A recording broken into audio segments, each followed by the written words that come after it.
राष्ट्रभक्तों, संतों, महंतों तथा भारत माँ के सपूतों सबको गुड मॉर्निंग।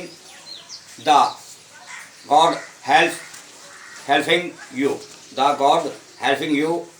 आज लॉकडाउन के 11वें दिन आप और हमने इस महामारी को निजात दिलाने के लिए, छुटकारा पाने के लिए जो सौरभ, विवेक, धैर्य, नेम और संयम लॉकडाउन का पालन किया है, इसी प्रकार से हम आगे भी इस बीमारी को नहीं, अनेकों बीमारी को भगाने के लिए, संक्रामक को भगाने के लिए, भारत पर इस संकट को हटाने के लिए अपना निरंतर प्रयास करेंगे।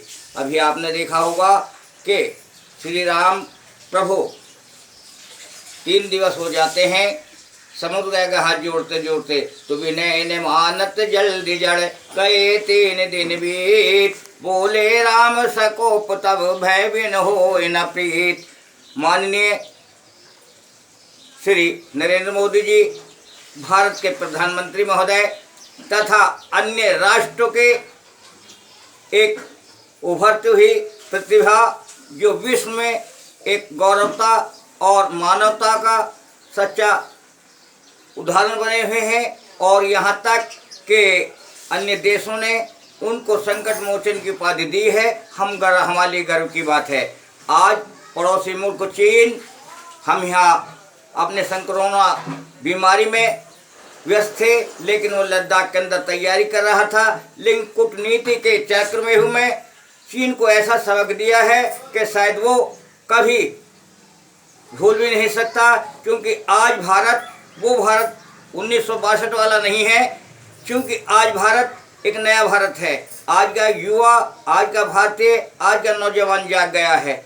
आज माननीय प्रधानमंत्री जी के साथ हम और आप मिलकर इस महासंग्राम को अपने मुकाम पर पहुंचाने के लिए, इस कोरोना बीमारी को खत्म करने के लिए, अपने राष्ट्र का चहुमुख विकास करने के लिए, आत्मनिर्भर देश को बनाने के लिए, यहाँ घरेलू उत्पादन और घरेलू लघु उद्योगों को चलाने के लिए हम संकल्प बनाकर, हम एक व्यवस्था बनाकर हम धीरज और धर्म के साथ आगे निभाएंगे। क्योंकि बता रहे थे कि अभ्यागतम मुखो खेती गोवंते सुरानरा उपजनते अमर बीजा काटनते युगा युगा। आज ये देश संतों का देश, ऋषि और मुनियों का देश, वीर वीरांगनाओं का देश, साधु और संतों का देश। क्योंकि हमारे माननीय मुख्यमंत्री श्री योगी आदित्यनाथ जी, जो उत्तर प्रदेश के अंदर एक सच्चे प्रहरी की तरह,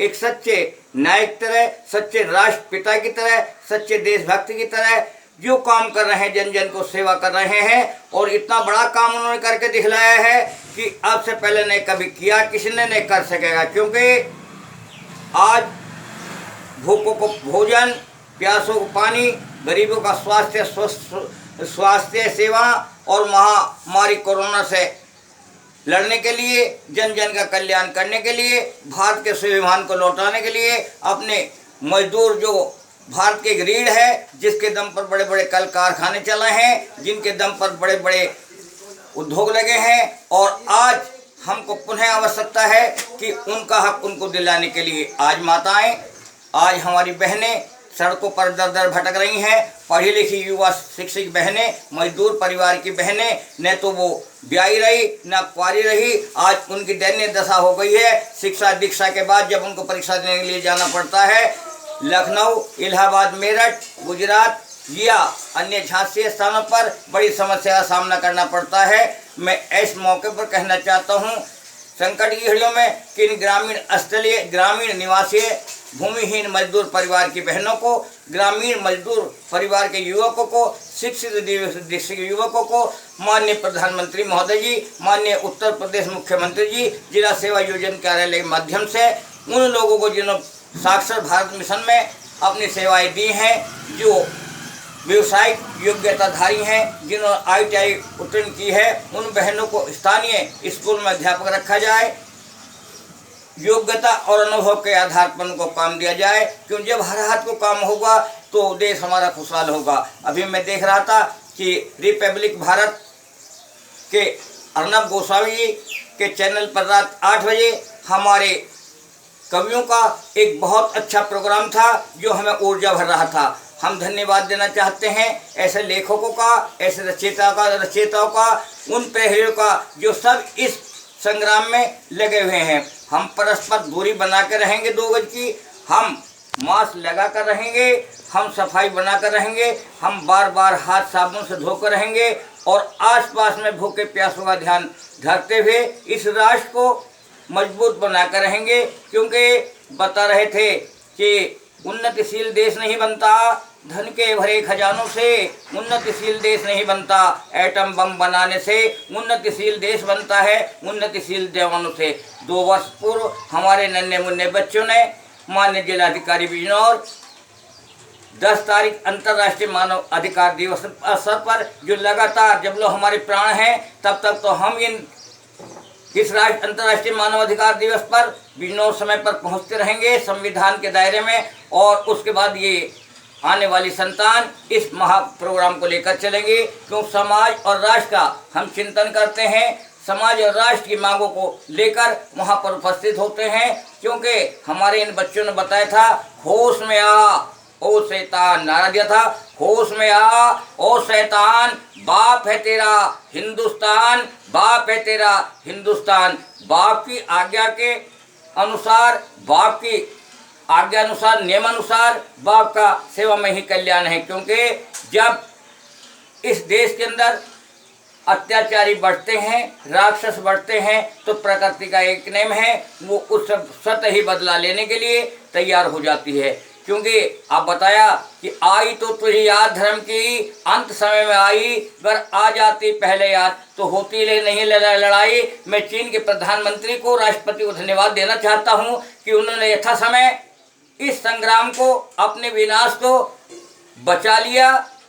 धन्यवाद है, हम उनको भी सद्बुद्धि देना चाहते हैं। परमात्मा सद्बुद्धि दे जो हमारे ऊपर निगाह रखते हैं, क्योंकि वो जानते हैं कि यदि आज भारत की तब निगाह उठा दी तो भारत निगाह निकाल लेगा, हाथ उठा दिए तो ये हाथ काट दिया। क्योंकि समय समय पर बदलाव होता रहता है। ये भारत के वीर शिवाजी जैसे, महाराणा प्रताप जैसे, मीरा नागनी जैसी, महारानी लक्ष्मीबाई जैसी, वीर हकीकत राय जैसे, और न जाने यहाँ पर खुदा दोस्त जैसे वीर भामाशाह जैसे, पूर्व राष्ट्रपति महामहिम डॉक्टर ए.पी. अब्दुल कलाम जैसे, जिन्होंने मिसाइल बना दी और वैज्ञानिक के क्षेत्र में करोड़ों वैज्ञानिक पैदा कर दिए, वीर अब्दुल हमीद जैसे, और न जाने कितने हमारे राष्ट्रपति। क्योंकि देश सबका है, किसी एक वर्ग का नहीं, ये भारत देश है, ये लोकतंत्र यहाँ मजबूत है।